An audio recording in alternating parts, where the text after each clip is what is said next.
Jake Morrison adjusted his tie for the 10th time as he walked through the massive crystal corridors of Zarian Prime. The walls around him glowed with soft blue light, and strange alien symbols floated in the air like living things. He had never seen anything like this place before. Nothing on Earth could compare to the beauty and power of the Galactic Council's main station. Lisa Turner walked beside him, her military uniform crisp and clean. She kept her eyes moving, watching everything around them. Old habits from her. Years as a soldier never left her. Even in this peaceful place, she stayed alert for danger. "Remember what we talked about," Jake said quietly. "Stay calm no matter what they say." Lisa nodded but said nothing. She had read the reports about how other species treated humans. Most aliens thought Earth was a joke. A planet full of primitive creatures who barely knew how to leave their own solar system. They reached the great meeting hall, and Jake's breath caught in his throat. The room was enormous, bigger than any stadium on Earth. Hundreds of alien beings filled the floating seats that hung in the air without any visible support. Some creatures looked like giant insects with too many legs. Others were made of pure light that hurt to look at directly. A few resembled walking trees with faces in their bark. Commander Alex Stone was already seated in the human section, a tiny area near the back of the hall. He wore his best dress uniform, but Jake could see the anger in his eyes.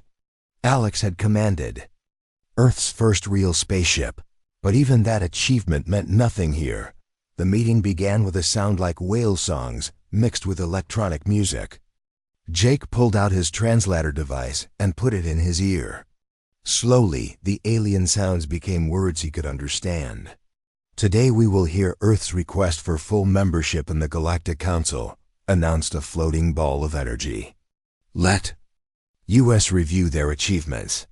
A new voice spoke up, this one belonging to a creature that looked like a giant praying mantis covered in silver metal. "Honored beings, I present the technological status of the species known as humans." The mantis creature began reading from a glowing screen. Their primary method of space travel involves burning chemical fuel in metal tubes. They achieve speeds of barely 3% of light speed at maximum efficiency. Soft laughter began to ripple through the hall. It sounded like wind chimes mixed with grinding metal. Their weapons technology consists mainly of throwing small metal objects at high velocity. They have recently developed devices that release nuclear energy, but only in crude explosive forms. The laughter grew louder. Jake felt his face getting hot with embarrassment. For communication across space, they use radio waves that travel at light speed. They have no quantum communication networks or telepathic abilities. Now the entire hall was laughing. The sound was terrible, like 1,000 different animals all making noise at once. Jake looked at Lisa and saw her hands clenched into fists. A new voice joined in, this one from a creature made of living crystal. "Honored Council, perhaps we should also mention their energy production methods. They still burn ancient plant matter and split atoms in dangerous reactors." "This is embarrassing," whispered another voice. "How did they even reach us with such primitive technology? It must have taken them decades just to cross their own solar system," added a third voice, followed by more laughter. Jake stood up from his seat. The laughter slowly died down as hundreds of alien eyes turned to look at him. He had never felt so small in his life. "Honored Council," he began, his voice shaking slightly. "We know our technology is not as advanced as yours. But we are a young species. We have only been in space for a few decades. Given time, we can learn and grow." The mantis creature made a sound like grinding metal. "Young, your species has existed for thousands of years. Most civilizations achieve faster than light travel within centuries of developing agriculture." "Perhaps," said the crystal being, "humans are simply not capable of true advancement. Some species reach their limits early." More laughter filled the hall. Jake felt his face burning with shame. He had come here hoping to bring Earth into the galactic community. Instead, he was being treated like a child showing off finger paintings. To adults, "Our ships may be slow," Jake said, his voice getting stronger, "but we built them ourselves. We figured out space travel on our own. We never had anyone to teach us." "Exactly the problem," replied the mantis creature. "Civilized species learn from their elders. They do not stumble around in the dark like primitive animals." The crystal being pulsed with bright light. "I motion that we deny Earth's application for membership. They may reapply in 1,000 years, assuming they survive that long without destroying themselves." "Seconded," called out a dozen voices at once. The vote was quick and brutal. Not a single alien voice spoke in favor of Earth. Jake sat down heavily, feeling like he had been punched in the stomach. Lisa put her hand on his shoulder, but he could see the anger in her eyes. "The motion passes unanimously," announced the floating energy ball. "Earth's application for membership is denied. The Council suggests they focus on basic survival skills before attempting to join galactic civilization." The hall erupted in laughter again. Jake wanted to run away and hide. He had failed his entire planet. Billions of people had been counting on him, and he had let them down. Commander Stone leaned forward. "Jake, we need to leave now." As they began to walk toward the exit, emergency alarms suddenly filled the hall. The laughter stopped instantly, replaced by confused chatter in dozens of languages. A new voice spoke over the communication system, this one filled with panic. "Emergency alert to all Council members. We are receiving distress signals from the Outer Rim territories. Multiple star systems have gone dark. Unknown hostile forces are attacking our colonies." Jake stopped walking and looked back at the hall. The same aliens who had been laughing at Earth's primitive weapons were now scrambling to understand what was happening. Their advanced technology and superior civilization suddenly did not seem so secure. "Maybe," Lisa whispered, "they will not be laughing much longer." The first reports were coming in now, and they were worse than anyone could have imagined. Something was out there in the darkness between stars, and it was coming for all of them. The first attack came without warning. Captain Ryan Bell was sitting in his hidden command center deep inside an asteroid when the emergency signal started flooding in. His screens lit up with red warning lights as message after message arrived. From the outer rim of the galaxy. "Sir, we're getting reports from the Zephyr system," called out Lieutenant Ben Clark from his station. "The entire Third Fleet just went silent."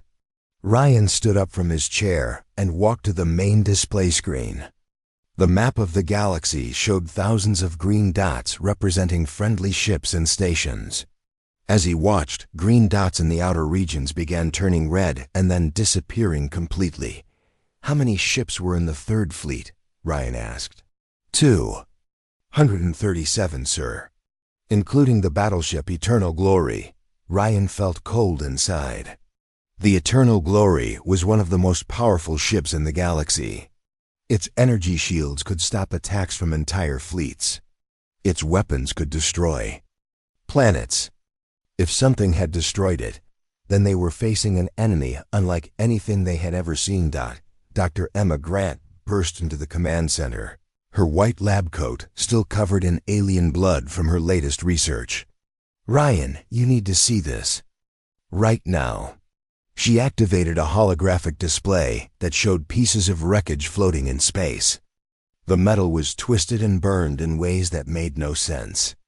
"This is what's left of a Zephyrian cruiser. Look at these burn patterns." Ryan studied the wreckage carefully. He had seen battle damage before, but this was different. The metal looked like it had been eaten away by some kind of acid. "What kind of weapon does this?" "That's the problem," Emma said. "I don't think it was a weapon at all. I think something bit through the hull." Before Ryan could respond, more alarms began sounding. Ben Clark's voice rose above the noise. "Sir, we're getting reports from 12 more systems. Whatever hit the Zephyrians is moving fast. The main screen updated again. More green dots were turning red and vanishing. The pattern was clear now. Something was moving through space in a straight line, destroying everything in its path. On Zarian Prime, the same aliens who had been laughing at Earth just hours before were now running in panic through the crystal corridors. Jake Morrison found himself swept along with a crowd of frightened creatures, all trying to reach their ships at the same time. "Jake, this way!"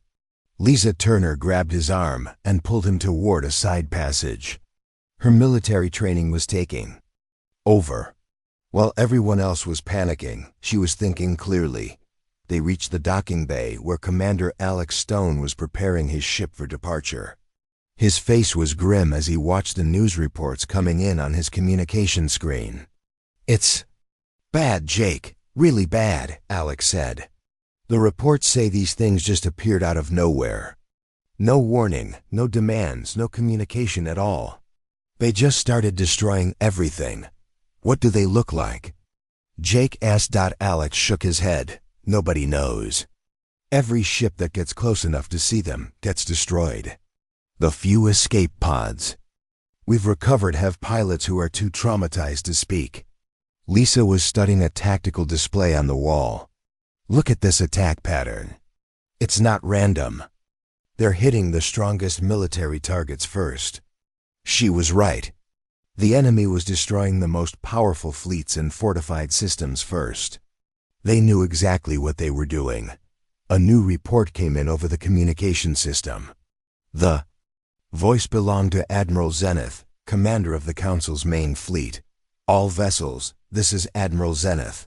We are engaging the hostile force at the Rigel system. We will stop them here." Everyone in the docking bay stopped what they were doing to listen. Admiral Zenith commanded over 500 of the most advanced warships in the galaxy. If anyone could stop this enemy, it would be him. The transmission continued for several minutes as the Admiral described his battle formation and strategy. His confidence was clear in every word. Then suddenly, his voice changed. "What in the void are those things? Our shields aren't stopping them. They're cutting right through our armor like it's paper. All ships, fall back. Fall back now." The transmission dissolved into static mixed with screaming. Then there was silence. Jake felt sick to his stomach. 500 ships destroyed in minutes. The most powerful fleet in the galaxy wiped out like it was nothing. Around the docking bay, aliens were crying and making sounds of despair in their various languages. Some were praying to their gods. Others were trying to contact their home worlds to warn them. Alex grabbed Jake's shoulder. "We need to leave, now, before they get here." As they prepared to depart, more reports kept coming in. The pattern was always the same. The enemy would appear at the edge of a system, moving in ships that looked more grown than built. They would ignore all attempts at communication. Then they would systematically destroy every military target before moving on to civilian areas. But the worst part was what happened to the populations. The few long-range sensors that survived reported the same disturbing truth. After the enemy finished destroying a system's defenses, they would begin harvesting. Entire populations would vanish, leaving behind empty worlds that drifted through space like ghost planets. Emma Grant had been studying more wreckage samples when she made a discovery that chilled everyone to the bone. "These aren't just weapons of war," she announced to the fleeing council members. "These things are feeding. The energy signatures show they're consuming everything they destroy." The crystal being who had mocked Earth's primitive technology earlier was now begging any ship with weapons to help defend his home world.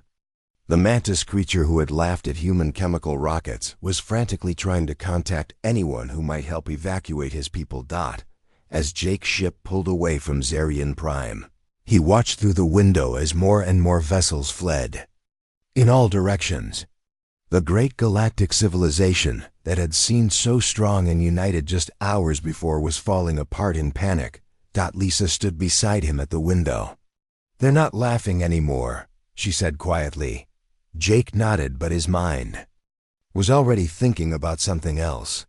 Earth had been dismissed as too primitive to matter. But sometimes, being primitive meant being ready for things that civilized people never expected. He activated his ship's communication system and sent a coded message toward Earth. The message was simple: Project Pandora authorized. Come home. In the darkness of space, something ancient and hungry continued its advance toward the heart of galactic civilization. The Scourge had awakened after eons of sleep, and they were very, very hungry. Jake Morrison's ship limped through space toward Earth, its hull scarred from debris and emergency jumps. He had barely escaped the destruction at Zarian Prime, and the images of burning alien ships still haunted his dreams. But as his vessel approached the edge of Earth's solar system, he saw something that made him question his own eyes. Ships were everywhere. Hundreds of them, maybe thousands, all hanging in the darkness around Earth like a metal cloud. But these were not the ships. He remembered. These vessels were massive, ugly, and built for only one purpose: war. "Unknown vessel, identify yourself," came a voice over his communication system. The accent was American, but the tone was all business. "This is Ambassador Jake Morrison returning from the Galactic Council," he replied. "Welcome home, Ambassador. Please follow the beacon to Docking Bay 7. As Jake's ship moved closer to Earth, he could see the vessels more clearly. They were nothing like the elegant alien ships he had seen at the Council. These human ships looked like floating fortresses, covered in weapon turrets and armor plating. They had names painted on their hulls in white letters: Retribution, Vengeance, Iron Fist, and dozens of others. The largest ship was easily the size of a small city. Its name was painted in letters 10 feet tall: EFS Retribution. Jake had never seen anything like it in his life. His ship was guided into a docking bay that could have held 20 vessels his size. As he walked down the exit ramp, a woman in a military uniform approached him. Her name tag read Foster, and her rank insignia showed she was an admiral. "Ambassador Morrison, I'm Admiral Kate Foster, Supreme Commander of Earth's Shadow Fleet," she said, offering her hand. "We've been expecting you." Jake shook her hand, still trying to process what he was seeing. Shadow Fleet? I've never heard of any Shadow Fleet. Admiral Foster smiled, but it was not a happy smile. That was the point. "While you were up there asking permission to join their club, we were down here getting ready for war." She led him through corridors filled with soldiers, in armor he had never seen before. The men and women looked bigger than normal humans, their movements too quick and precise to be natural. "Admiral, where did all these ships come from? How did we build them without anyone knowing?" "We've been busy, Ambassador. Ever since our first contact with alien species 20 years ago, some of us knew this day would come. Not everyone in the galaxy would be friendly." They reached a command center filled with screens showing the positions of ships throughout the solar system. A man in Marine uniform approached them. His name tag read Sullivan, and he was built like a tank. "Colonel Matt Sullivan, Enhanced Marine Division," he said. "We've been monitoring the situation in the Outer Rim. It's bad." "Admiral." Foster nodded. "Show him the reports." Colonel Sullivan activated a holographic display that showed the galaxy with large red areas where star systems used to be. The Scourge, as we're calling them, have destroyed 47 systems in the last 3 days. They're moving fast and they're getting faster. Jake stared at the display. "The Council's forces? What's left of them is running," Admiral Foster said. "Their fancy energy weapons and shields don't work against these things, but we think our approach might be different." She led him to another section of the ship where a woman in a lab coat was working on what looked like a weapon. Her name tag read Dr. Mitchell. "Dr. Lucy Mitchell, Biological Warfare Division," she said without looking up from her work. "I've been analyzing the wreckage samples that Captain Bell's scouts brought back." Jake was confused. "Captain Bell?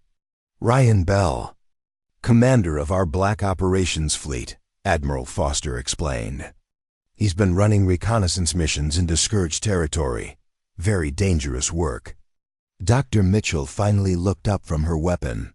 The interesting thing about the Scourge is that they adapt to whatever attacks them. Energy weapons make them stronger. Conventional explosives just bounce off. But they've never faced biological weapons before. She held up a strange-looking device that seemed to be part machine and part living tissue. This little beauty carries a virus designed specifically for their biology. It won't kill them, but it will make them very sick and very confused. Admiral Foster continued the tour, showing Jake room after room of weapons and equipment he had never imagined. There were soldiers in powered armor that made them look like walking tanks. There were weapons that fired metal slugs at incredible speeds. There were bombs that could crack planets in half. "How long have you been preparing for this?" Jake asked. "Since the day we learned we weren't alone in the universe," Admiral Foster replied. "Some of us believed that if there was life out there, some of it would be hostile. We decided to be ready." They reached the ship's main hangar, where Jake saw something that made his breath catch. Rows and rows of small fighter craft, each one painted black and covered in weapons. But the pilots standing beside them were not normal humans. Enhanced pilots, Colonel Sullivan explained. Genetic modifications, cybernetic implants, neural boosters. They can react faster than any normal human and fly ships that would kill regular pilots. One of the pilots approached them. He was tall and moved with an unnatural grace. His eyes were slightly larger than normal and seemed to glow with their own light. "Captain Joe Baker," he said, his voice carrying a slight electronic tone. "I've been waiting my whole life for a chance to test these ships in real combat." Jake looked around at all the weapons, the enhanced soldiers, and the massive ships. "This is incredible, but will it be enough?" The Scourge destroyed fleets that had thousands of ships. Admiral Foster's smile returned, and this time it was genuinely frightening. "Ambassador, the Council species made one critical mistake. They assumed that advanced meant civilized. They forgot that sometimes the most primitive solution is also the most effective." She gestured toward a screen showing Earth's moon. "We've been building factories on the dark side of the moon for 15 years. We have shipyards in the asteroid belt that can build 100 ships a day. We have weapons that the civilized galaxy never thought to create because they were too horrible to consider." Jake felt a chill run down his spine. "What kind of weapons?" "The kind that win wars," Admiral Foster replied. "The Council species fight like gentlemen. They have rules and honor codes. They try to minimize casualties and preserve infrastructure." She paused, her expression growing cold. "We fight to win, no matter what it takes." A communication alert sounded through the ship. "Admiral, we're receiving a priority transmission from the Outer Rim. It's from the Council survivors." "Admiral." Foster activated the communication system. The voice that came through was filled with desperation and fear. "This is what remains of the Galactic Council fleet. We are requesting immediate assistance from any available forces. The Scourge have broken through our final defensive line. They are heading toward the core systems. We estimate 36 hours before they reach the populated worlds. Please, if anyone can hear this, we need help." The transmission ended, leaving the command center in silence. Jake looked around at the faces of the human officers. They showed no fear, only determination. "Well," Admiral Foster said calmly, "I guess it's time to show the galaxy what happens when you underestimate Earth." The first human ship to engage the Scourge was the Ephus Hammer, a small destroyer commanded by Captain Joe Baker. He had volunteered for the mission, knowing it might be a one-way trip. His enhanced reflexes and cybernetic implants made him the perfect pilot for this kind of dangerous work. "Contact in 30 seconds, Baker announced to his crew. Through the ship's main screen, they could see the Scourge fleet approaching a small mining colony. The alien vessels looked like living things, their hulls pulsing with organic movement. "Remember the plan," Baker said. "We hit them fast and hard, then get out before they can adapt." The hammer fired its first salvo at maximum range. Instead of energy beams like the Council ships used, the human weapons fired solid metal slugs at incredible speed. The depleted uranium projectiles punched through the lead Scourge vessel's hull like it was made of paper. "Direct hit," called out Lieutenant Ben Clark from the weapons station. "Their armor didn't even slow us down." The Scourge vessel shuddered and began bleeding atmosphere into space. But instead of exploding like a normal ship, it began to change. The hull started growing new layers of metal, trying to repair itself. "They're adapting already," Baker said. "Time to go." But the Scourge ships were faster than expected. 3 of them broke off from the main group and began chasing the hammer. Their weapons fired streams of energy that ate through space itself, leaving trails of nothingness behind them. Baker pushed his ship to its limits, but the Scourge were gaining. "Ben, prepare ramming speed. Sir, that's suicide." "No, that's tactics they won't expect." Baker spun his ship around and aimed it directly at the nearest Scourge vessel. The alien ship tried to dodge, but it was too late. The hammer slammed into its side at full speed, tearing a massive hole in the organic hull. Both ships exploded in a ball of fire and metal. But the destruction gave other human ships the opening they needed. Captain Ryan Bell's squadron emerged from behind an asteroid field and began their own attack run. "All ships, this is Bell," he announced over the communication system. "Remember what we learned from Baker's attack. Hit them with kinetic weapons, then move before they can adapt." The human fleet used tactics that no civilized species would consider. They flew their ships directly into enemy fire, trading damage for position. They rammed Scourge vessels when their weapons ran out of ammunition. They set off nuclear bombs inside their own ships to take out nearby enemies. Commander Nick Hayes led a boarding party onto a damaged Scourge vessel. His enhanced Marines wore powered armor that made them look like metal giants. They carried weapons that fired explosive rounds and plasma jets. "Stay together," Hayes told his team as they cut through the alien ship's hull. "We don't know what's waiting for us inside." The interior of the Scourge ship was like a nightmare. The walls were covered in what looked like veins and muscles. Strange fluids dripped from the ceiling.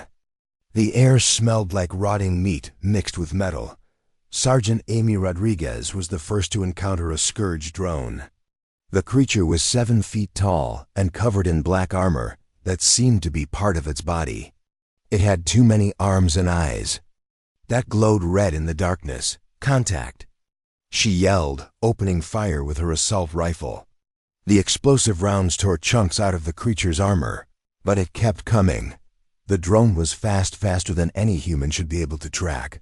But Rodriguez had been enhanced too. Her reflexes were boosted by computer chips in her brain. Her muscles were strengthened by synthetic fibers woven into her bones. She dodged the creature's first attack and put 3 rounds into its head. The drone collapsed, black fluid leaking from its wounds.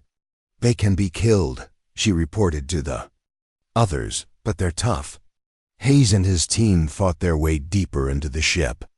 They encountered more drones, but each battle taught them something new about how to fight these creatures.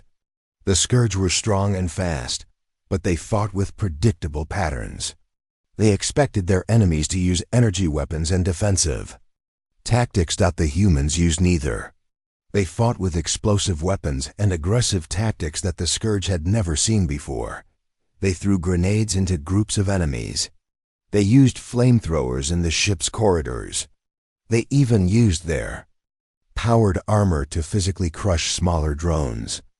"These things have never fought anyone like us," Hayes realized as they reached the ship's command center. "They're designed to counter civilized warfare." In the command center, they found something that changed everything. The walls were covered with displays showing the galaxy, but not as it was now. The displays showed the galaxy as it had been millions of years ago, with different species and different civilizations. Dr. Emma Grant, who had joined the boarding party, studied the displays with fascination. This is incredible. These creatures have been doing this for eons. They've destroyed dozens of galactic civilizations. But why? Hayes asked. Emma pointed to one of the displays that showed a pattern of expansion and destruction. They're not just conquering. They're preventing any species from becoming too powerful. They let civilizations grow to a certain point, then they destroy them. What makes us different? We're not following the pattern, Emma said. Most species develop in predictable ways. They become more civilized, more peaceful, more predictable. But humans— She paused, looking at the evidence of their violent boarding action. Humans stay dangerous. Meanwhile, in space, the battle was turning in humanity's favor. The Scourge. Ships were powerful, but they were designed to fight enemies who followed rules. The human fleet followed no rules except winning. Admiral Kate Foster watched the battle from the bridge of the Retribution. Her ships were taking heavy losses, but they were also dealing damage that the Scourge couldn't easily repair. Their adaptation systems can't keep up with our weapons, she observed. Every time they adjust to our kinetic weapons, we switch to explosives. When they counter our explosives, we switch to biological weapons. Dr. Lucy Mitchell's biological weapons were proving especially effective. The viruses she had designed were spreading through the Scourge fleet, making the creatures sick and confused. Some of the alien ships were attacking each other by mistake. "Admiral," called out the communications officer. "We're getting a message from the Scourge fleet." "They want to talk," Foster smiled coldly. "Put them through." The voice that came over the speakers was unlike anything they had heard before. It sounded like 1,000 voices speaking at once, with an electronic undertone that made everyone's skin crawl. "Human creatures," the voice said. "You fight in ways we have not seen before. Your species is dangerous. You must be destroyed completely." "Good luck with that," Foster replied. "You're welcome to try. We have destroyed civilizations that spanned galaxies. We have consumed worlds beyond counting. You are nothing." "Maybe," Foster said. "But we're the nothing that's kicking your ass right now." The communication ended, but the battle was far from over. The Scourge were bringing up reinforcements, massive ships that dwarfed anything in the human fleet. But the humans had something the Scourge didn't expect. They were getting better at fighting with every engagement. Captain Baker had been right about one thing. This was what they had been waiting for their whole lives. The chance to show the galaxy what humans could do. When they stopped pretending to be civilized, the real war was just beginning. The final battle took place in the ruins of what used to be the Galactic Council's capital system. Broken alien ships drifted through space like metal ghosts. The few surviving Council vessels hid behind planets and asteroids, watching the largest space battle in galactic history unfold before their eyes.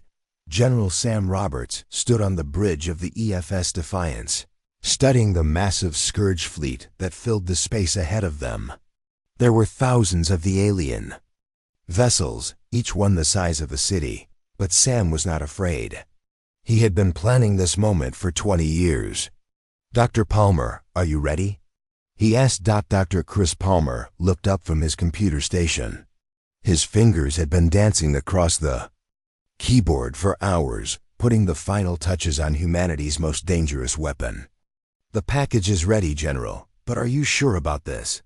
Once we release it, there's no going back." "There was no going back the moment they started killing innocent people," Sam replied. "Commander Wright, take us in."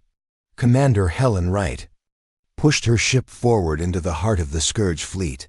The Defiance was not the largest human ship, but it was the most important.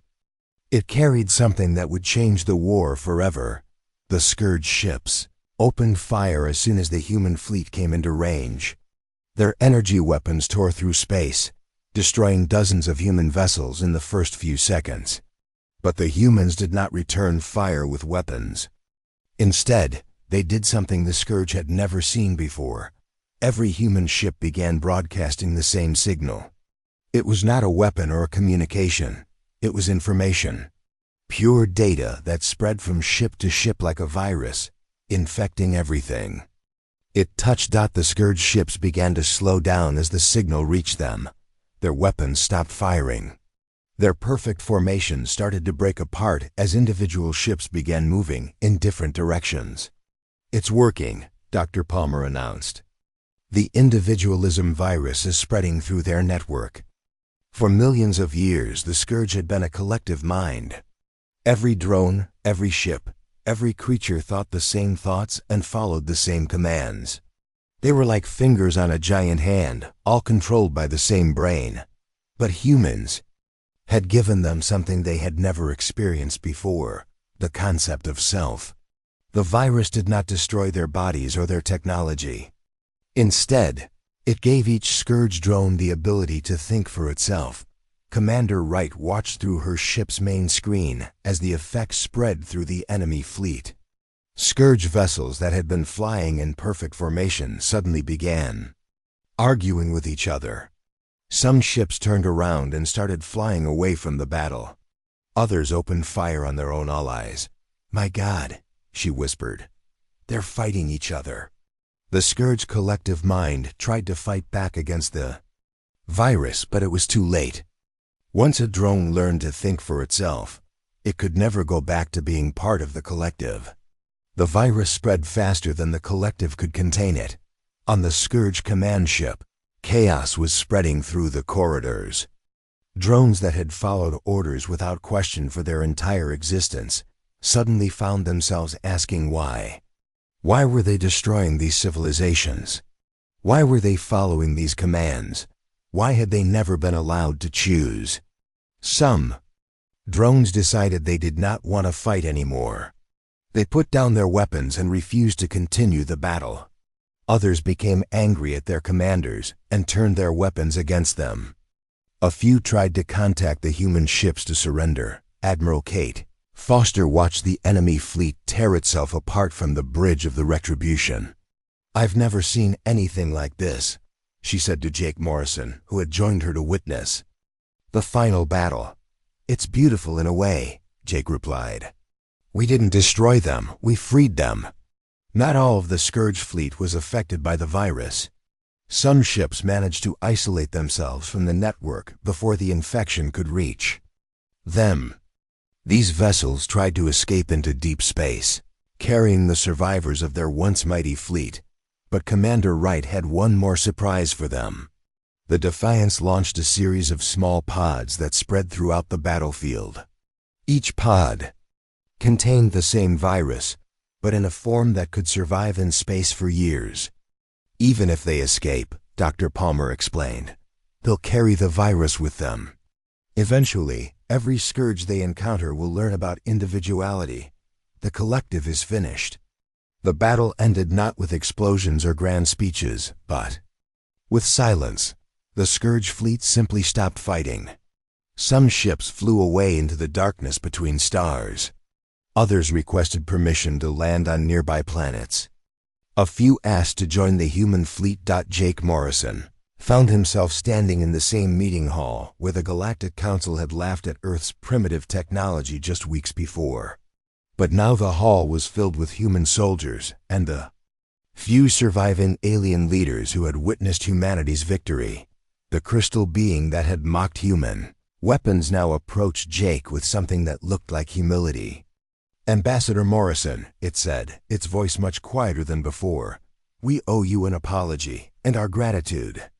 Jake looked around the hall at the faces of creatures who had once considered humans to be primitive animals. "You don't owe us anything. We did what we had to do." "But how?" asked the mantis creature that had laughed at Earth's chemical rockets. "How did you defeat an enemy that had destroyed civilizations far more advanced than yours?"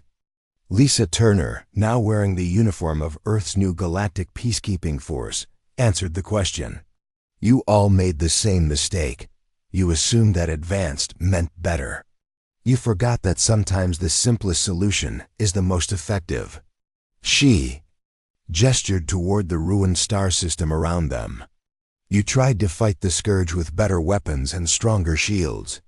We gave them something they had never encountered before, the idea that they had a choice. Admiral Foster stepped forward. The scourge were dangerous because they all thought the same way. But thinking the same way was also their weakness. Once we introduced them to different ways of thinking, their unity collapsed. The surviving council members looked at each other with something like fear. They were beginning to understand that humanity was not just another species that wanted to join their galactic community.